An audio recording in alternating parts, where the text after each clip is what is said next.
backyard and I'm going to measure and see how much snow we're getting. Okay, so we officially have 2 feet of snow in our backyard.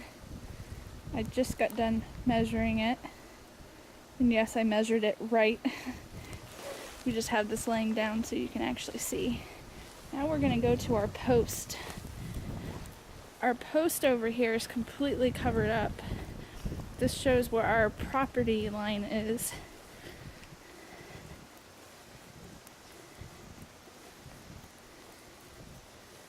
And the stake is probably about 2 feet.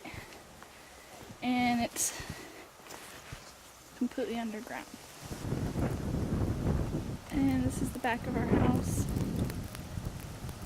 Pretty much fully covered with snow.